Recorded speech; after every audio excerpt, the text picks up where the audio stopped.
Hey guys, your pal Victor here. We're finally about to see Dune Part 2. If you remember, we saw this movie a year before it came out, so I've had to wait a year longer to watch this sequel before anybody, so I'm going to tell you what's up.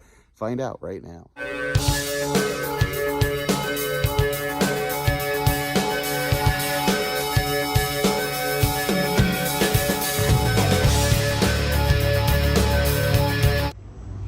Hey guys, it's your pal Victor here, and we just got out of watching Dune Part 2. And let me just say, for the most part, if you've been waiting for this movie for the past 2 years, 3 in my book, I think you're going to be really pleasantly surprised. I think the visual effects, the cinematography, and the sound design, as well as the production and costume design, that's going to sweep the technical awards for next year's Oscars.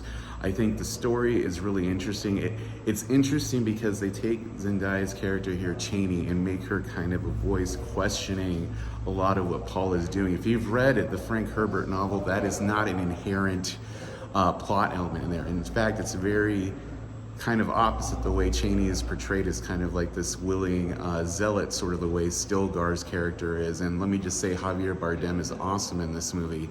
I think it adds a really cool added dimension and gives Zendaya a much stronger character to play overall in this movie. And the fact that there's issues in their relationship in this movie that are much different than the novel and different from previous adaptations makes it certainly well worth watching.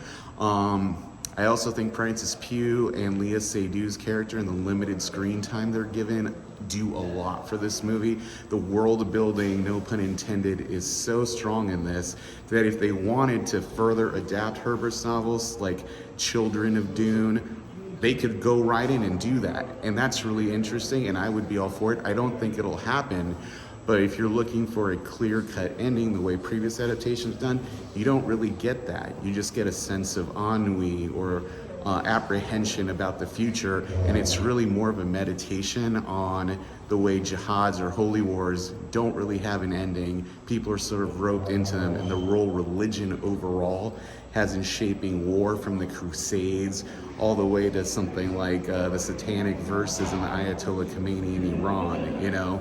So overall, I'm gonna say, if you like the idea of exploring fundamentalism and the role it has in geopolitics, I mean, there's a whole element here that you can deal with about Marxism and religion being the opiate of the people.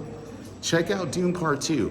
If you're looking at just as a sci-fi adventure movie, you're gonna get that, but the subtext here is really interesting and well worth exploring. It's a really strong movie. I kind of wish it would come out at the end of last year because you might be talking about it in an awards sort of orbit, but overall, check out Dune Part 2, comes out March 1st. See you guys.